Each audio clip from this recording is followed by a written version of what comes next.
नमस्कार दोस्तों, हर हर महादेव। क्रांति चैनल सावन के 16 सोमवार व्रत कथा के साथ आपका स्वागत करता है। और पसंद आए तो हमारे चैनल को लाइक सब्सक्राइब कीजिएगा। आपका अधिक समय न लेते हुए मैं 16 सोमवार की कथा को प्रारंभ करती हूँ। कथा इस प्रकार है। मृत्यु लोक में भ्रमण करने की इच्छा करके एक समय श्री भूतनाथ महादेव जी माता पार्वती के साथ पधारे। वहां वे भ्रमण करते करते विदर्भ देशांतर्गत अमरावती नाम की अति रमणीक नगरी पहुंचे। अमरावती नगरी स्वर्ग के सदृश सब प्रकार से सुखों से परिपूर्ण थी। उसमें वहां के महाराज ने बनाया हुआ था। अति रमणीक शिव जी का मंदिर बना हुआ था वहां पर। उसमें कैलापति अपनी धर्म पत्नी के साथ निवास करने लगे। एक समय माता पार्वती अपने प्राणपति को प्रसन्न देखकर मनोविनोद करने की इच्छा करके ऐसे प्रश्न करने लगी। हे महाराज, आज तो हम तुम दोनों चौसर खेलेंगे। शिव जी ने प्राण प्रिय की बात मान ली और चौसर खेलने लगे। उस समय उस स्थान पर मंदिर का पुजारी ब्राह्मण मंदिर में पूजा करने को आया था। माता जी ने पुजारी से प्रश्न किया, हे पुजारी, ये बताओ कि इस बाजी में किसकी जीत होगी। पुजारी बिना विचारे शीघ्र ही बोल उठा, जीत तो महादेव जी की ही होगी। थोड़ी देर में बाजी समाप्त हुई और पार्वती जी की विजय हुई।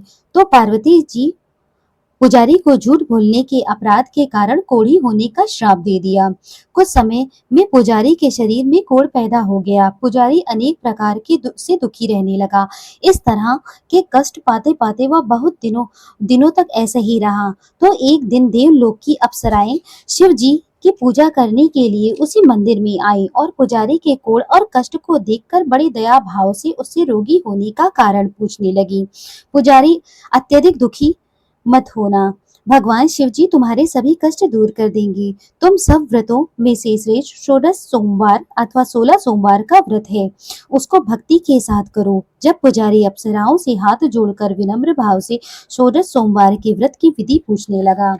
अप्सराएं बोली, जिस दिन सोमवार हो उस दिन भक्ति के साथ व्रत करें, स्वच्छ कपड़े पहने, आधा सेर अच्छे बीने स्वच्छ गेहूं का आटा लें, उसके 3 अंगा बनावे और गुड़ घी नवेद पुंगी फल बेलपत्र जनेऊ जोड़ा चंदन अक्षत पुष्पादि के द्वारा प्रदोष काल में भगवान का विधि से पूजन करें। तत्पश्चात अंगाओं में से एक शिव जी को अर्पण करें, बाकी 2 को शिव जी के प्रसादी समझकर उपस्थित जनों में बांट दें और आप भी प्रसाद पावें। इस विधि से 16 सोमवार व्रत करें। तत्पश्चात 16वें सोमवार के दिन सवा सेर पवित्र गेहूं के आटे की बाटी बनाएं। इसमें तदनुसार घी और गुड़ मिलाकर चूरमा बनाएं और शिव जी को भोग लगाकर उपस्थित भक्तों में बांटें। पीछे आप सकुटुंब प्रसाद लेवें और भगवान शिव जी की कृपा से आपके सभी मनोरथ पूर्ण हो जाएंगे। ऐसा कहकर अप्सराएं स्वर्ग चली गईं। ब्राह्मण ने यथाविधि 16 सोमवार का व्रत किया। तब भगवान शिव जी की कृपा से रोग मुक्त होकर आनंद से रहने तब कुछ दिन बाद जब फिर शिव जी और पार्वती जी उस मंदिर में पधारे, तब पुजारी के निरोगी होकर देखते हुए पार्वती जी ने पुजारी को रोग मुक्त का कारण पूछा। तो पुजारी ने 16 सोमवार व्रत की कथा कह सुनाई। तब तो पार्वती जी अति प्रसन्न होकर ब्राह्मण से व्रत की विधि पूछकर व्रत करने को तैयार हुई, जिसके कारण उनके रूठे हुए पुत्र कार्तिकेय स्वयं माता के आज्ञाकारी हुए। कार्तिकेय को अपने यह विचार परिवर्तन का रहस्य जानने की इच्छा हुई और माता से बोले, हे माता जी, आपने ऐसा कौन सा उपाय किया जिससे मेरा मन आपकी ओर आकर्षित हुआ। तब पार्वती जी ने वही 16 सोमवार का व्रत कथा उसको कह सुनाई। तब वे बोले, इस व्रत को मैं अवश्य करूंगा, क्योंकि मेरा प्रिय मित्र ब्राह्मण बहुत दुखी दिल से परदेश चला गया है। हमें उससे मिलने की बहुत इच्छा होती है। तब कार्तिकेय जी ने इस व्रत को किया और उसको अपने मित्र से मिला दिया। मित्र से इस आकस्मिक मिलने पर भेद कार्तिकेय जी ने उससे पूछा। तो वे बोले, हे मित्र, हमने तुम्हारे मिलने की इच्छा से 16 सोमवार का व्रत किया था। अब तो ब्राह्मण के मित्र को भी अपने विवाह की बड़ी इच्छा हुई। उसने कार्तिकेय जी से व्रत की विधि पूछी और यथाविधि व्रत किया। व्रत के प्रभाव से जब वह किसी कार्यवश विदेश चला गया था, तब वहां के राजा की लड़की का स्वयंवर था। राजा ने प्रण किया था कि जिस राजकुमार के गले में सब प्रकार श्रृंगारित हथिनी माला डालेगी, मैं उसी के साथ अपनी प्यारी पुत्री का विवाह कर दूंगा। शिव जी की कृपा से ब्राह्मण भी स्वयंवर देखने की इच्छा से राज्यसभा में एक ओर बैठ गया। नियत समय पर हथनी आई और उसने जयमाला उस ब्राह्मण के गले में डाल दी। राजा ने प्रतिज्ञा के अनुसार अपनी अपनी बेटी का विवाह धूमधाम से उस ब्राह्मण के साथ कर दिया और विप्र को बहुत सा धन और सम्मान देकर संतुष्ट किया। विप्र सुंदर कन्या पाकर सुख से जीवन व्यतीत करने लगा। एक दिन राजकन्या ने अपने पति से प्रश्न किया कि हे प्राणनाथ, आपने ऐसा कौन सा पुण्य किया था जिसके प्रभाव से हथिनी ने सब राजकुमारों को छोड़कर आपका वरण किया। ब्राह्मण बोला, हे प्राण प्रिय, मैंने अपने मित्र कार्तिकेय जी के कथनानुसार 16 सोमवार का व्रत किया था, जिसके प्रभाव से मुझे तुम जैसी रूपवान लक्ष्मी प्राप्त हुई है। व्रत की महिमा को सुनकर राजकन्या को बड़ा आश्चर्य हुआ। वह पुत्र की कामना करके व्रत करने लगी। शिव जी की दया से उसके गर्भ में एक सुंदर पुत्र उत्पन्न हुआ। माता पिता दोनों उस पुत्र को पाकर बहुत प्रसन्न हुए और उसका पालन भली प्रकार से करने लगी। जब पुत्र समझदार हुआ तो एक दिन वह अपनी माता से प्रश्न करने लगा कि तुमने ऐसा कौन सा तप किया था जिससे मेरे जैसा पुत्र तेरे गर्भ में से उत्पन्न हुआ। माता ने 16 सोमवार का व्रत को विधि सहित अपने पुत्र के सम्मुख प्रकट किया। पुत्र ने ऐसे सरल व्रत को और सब तरह के मनोरथों को पूर्ण करने वाला व्रत सुना तो वह भी इस व्रत करने के राज्याधिकार पाने की इच्छा करने लगा और सोमवार को यथाविधि व्रत करने लगा। उसी समय एक देश के वृद्ध राजा ने अपनी पुत्री का विवाह ब्राह्मण युवक के साथ करके बड़ा सुख प्राप्त किया। वृद्ध राजा के देवलोक जाने पर वहीं ब्राह्मण बालक गद्दी पर बैठाया गया, क्योंकि देवांगत भूप के कोई भी पुत्र नहीं था। राज्य का अधिकारी होकर वह ब्राह्मण पुत्र अपने 16 सोमवार के व्रत को करता रहा। जब 17वां सोमवार आया तो विप्र ने अपनी प्रियतमा से सब पूजन सामग्री लेकर शिवालय में चलने के लिए कहा, परंतु राजकन्या से दास दासियों द्वारा सब सामग्रियां शिवालय भिजवा दी और आप नहीं आई। जब राजा ने शिव जी का पूजन समाप्त किया तब वह आकाशवाणी हुई कि हे राजा, आपकी इस रानी को राजमहल से निकाल दो, नहीं तो तुम्हारा सर्वनाश हो जाएगा। वाणी को सुनकर राजा तत्काल ही मंत्रम गृह में जाकर अपने सभासदों को बुलाकर पूछने लगा कि हे मंत्रियों, मुझे आज शिव जी की वाणी हुई है और राजा तू अपनी इस रानी को निकाल दे, नहीं तो तेरा सर्वनाश कर दूंगा। मंत्री आदि सब बड़े विस्मय और दुख में डूब गए, क्योंकि जिस कन्या के कारण राज्य मिला था राजा उसी को निकालने का जाल रचता था।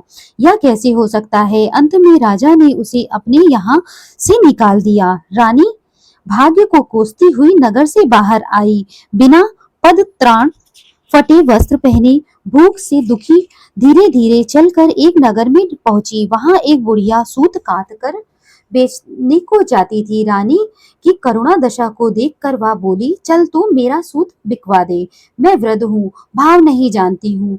बुढ़िया की ऐसी बात सुनकर रानी ने उसकी सूत की गठरी उतार अपने सर पर रखी और थोड़ी देर बाद ऐसी आंधी आई कि सूत पोटली के सहित उड़ गया। बेचारी बुढ़िया पछताती रह गई और रानी को अपने साथ से दूर रहने को कह दिया। अब रानी एक तेली के घर गई तो तेली ने सब मटके शिव जी के प्रकोप के कारण उसी समय चटक गए। ऐसी दशा देख तेली ने रानी को अपने घर से निकाल दिया। इस प्रकार रानी अत्यंत दुख पाती हुई सरिता के तट पर गई तो उस सरिता का समस्त जल सूख गया। तत्पश्चात रानी एक वन में गई, जहां जाकर सरोवर की सीढ़ी में उतर कर पानी पीने को लग गई।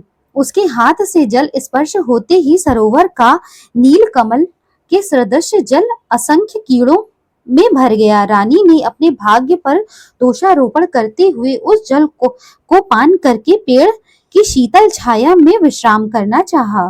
तब वह रानी जिस पेड़ के नीचे जाती उस पेड़ के पत्ते तत्काल ही गिर जाते। अपने वन सरोवर जल की ऐसी दशा देखकर उस वन के ग्वालों ने अपनी गौओं को चारा और पानी न मिलता देखकर बड़े दुखी भाव से तब सब कथा अपने गोसाई जी से कही।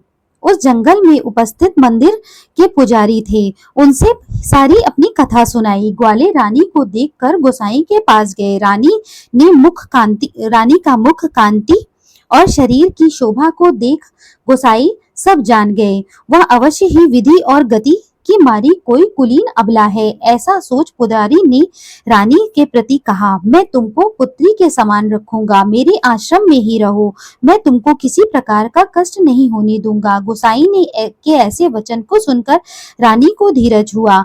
वह आश्रम में रहने लगी, परंतु आश्रम में रानी जो भोजन बनाती उसमें कीड़े पड़ जाते, जल भरकर लाती उसमें कीड़े पड़ जाते। अब तो गोसाई जी भी दुखी हुए और रानी से बोले, हे बेटा, तेरे पर कौन देवता का प्रकोप है, इससे तेरी यह दशा हुई है।